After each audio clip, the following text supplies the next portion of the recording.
y le comento que tenemos en la línea a Emilio Álvarez, senador independiente. Muy buenos días, senador. Gracias por recibir la llamada. Muy buenos días y por tu conducto un saludo al auditorio de Informativo 6. ¿Cómo estás? Sí, muchas gracias. Estaremos hablando de las manifestaciones y de la ley que se acaba de aprobar el día de ayer. Comenzamos precisamente con las manifestaciones. ¿De alguna manera se justifican las marchas feministas, senador? Yo creo que sí, me parece que tiene absoluta razón de ser. Veo que todavía este país tiene una enorme deuda con las mujeres, más de 10 homicidios diarios en categoría de feminicidio, son solo una de las expresiones de la violencia cotidiana que se vive. La gran mayoría de las mujeres en nuestro país todavía siguen viviendo expresiones de violencia y muy infelizmente son por gente cercana a ella.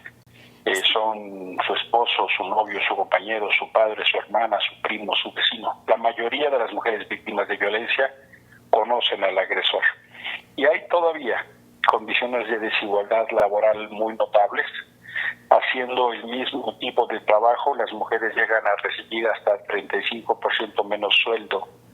Hay una desigualdad económica notable que ahora en la pandemia se ha recrudecido. Muchas de las mujeres tienen asignada por esta división sexual del trabajo el cuidado y la atención en casa. Y eso ha llevado entonces a que este fenómeno de quedarse en casa agudice incluso para ellas no solo esta desigualdad, sino también fenómenos de violencia.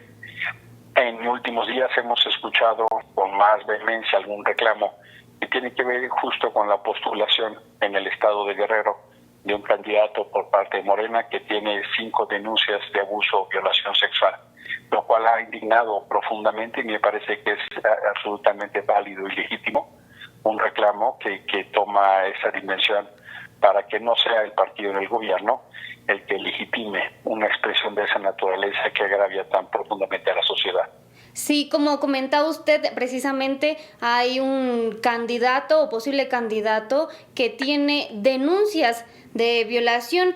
¿Cómo califica el actuar del gobierno para combatir precisamente la violencia de género? Yo creo que hay todavía una instancia enorme para poder revertirlo. El presidente de la República ha decidido hacer una narrativa de confrontación con el movimiento feminista y creo que es absolutamente contradictorio decir que las manejan hombres y conservadores. Creo que es no darse cuenta de la dimensión del problema. Se bloquearon los recursos, por ejemplo, para albergues víctimas de violencia en el caso de las mujeres. Se bloquearon los recursos para estancias infantiles para que muchas mujeres, más de 600,000, pudieran salir a trabajar en muchos casos. Y se han reducido también muchos programas que tienen que ver directamente con la política pública en atención a la protección de mujeres. Me parece entonces que hay un doble discurso, una doble práctica.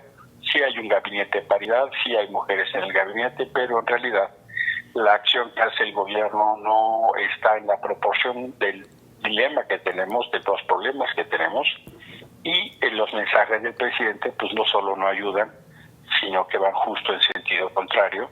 Y vemos, sí, un movimiento feminista, una expresión de la lucha de las mujeres en aumento y en ascenso.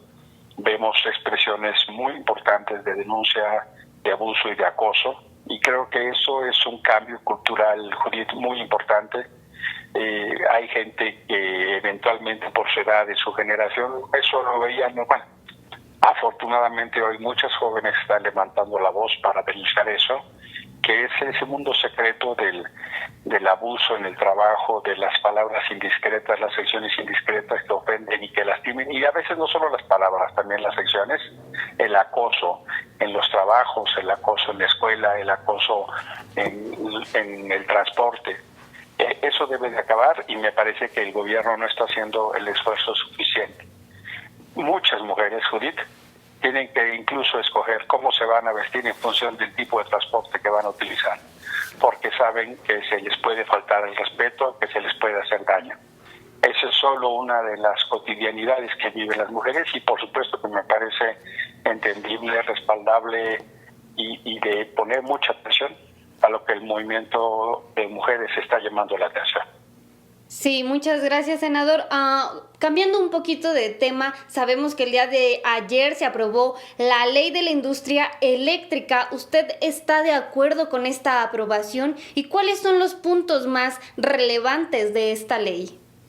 Se votó efectivamente en una de estas operaciones legislativas que se llaman al vaso, la ley de la industria eléctrica. Yo voté en contra, y voté en contra porque me parece que no es la discusión que teníamos que haber tenido. Yo pienso que teníamos que haber reformado la Constitución. Ahí quedó, no sé si en verdad el presidente quería combatir los excesos del neoliberalismo, tenía que haber cambiado la Constitución. Y tenía que haber propuesto un cambio de modelo en términos de una política de Estado energética. Yo, Judith, soy de la idea que tendríamos que haber atendido 4 puntos. Necesitamos energías limpias, necesitamos negocios limpios, superando esto de los contratos leoninos y los abusos, que es cierto que existieron. Hay parte de un pasado indefendible y que por supuesto que hay que combatir. Tercero, un componente de justicia social, Judith. Todavía en este país, por increíble que parezca, hay 2 millones de personas que no tienen acceso a la electricidad. Hay gente, por ejemplo, pobres que viven en el estado de Chiapas, que ven cómo se genera energía eléctrica en presas hidroeléctricas y ven pasar en torres la energía hacia las ciudades, pero ellos no tienen. O en Oaxaca, ¿no? Que mucha gente en sus terrenos, en sus propiedades, tiene hélices eólicas y a ellos se les paga una bicoca. Me parece que el componente incluso de justicia social, aquel donde la Compañía Federal de Electricidad inundó campos, propiedades de ejidos que no ha pagado, pues no se consideró en esta reforma. Y la cuarta es una visión de un Estado rector de la energía. Cualquier Estado tiene la obligación de garantizar, sobre todo cuando está aumentando la demanda, pero en época de globalización. Yo pienso que no se tomó en cuenta que el cambio el principal que está promoviendo esta ley es lo que se conoce como el despacho, es decir, cómo se entra la energía a la Compañía Federal de Electricidad y cómo se suministra. Ahora ha dejado en último lugar a las energías generadas por la industria eólica y va a aumentar la producción de energía por combustible. Pemex está refinando más y le sobra combustible. Combustible es el derivado restante de cuando el petróleo se convierte en gasolina. El problema es que ya nadie lo quiere y es porque es profundamente contaminante. Generar electricidad a base de quema de combustible es muy caro y es muy contaminante. Lo que espera entonces es que México vaya a incumplir todos los acuerdos ambientales en materia de cambio climático y me parece muy grave, sobre todo para las generaciones por venir, para los jóvenes, que se esté planteando un modelo de generación de energía a base de combustibles fósiles. Las alertas, Judith, del cambio climático son dramáticas. El cambio de clima en muchas regiones es notable. Yo le preguntaba al presidente, oiga, no se siente en alarma por ver a sus paisanos en Tabasco inundados.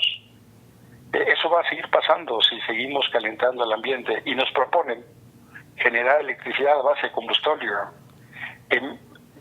Me parece una enorme responsabilidad, para decirlo en pocas palabras. Lázaro Cárdenas estuvo a la altura de su tiempo cuando expropió el petróleo. Era el 38, ese era el contexto. López Mateos, cuando expropió la industria eléctrica.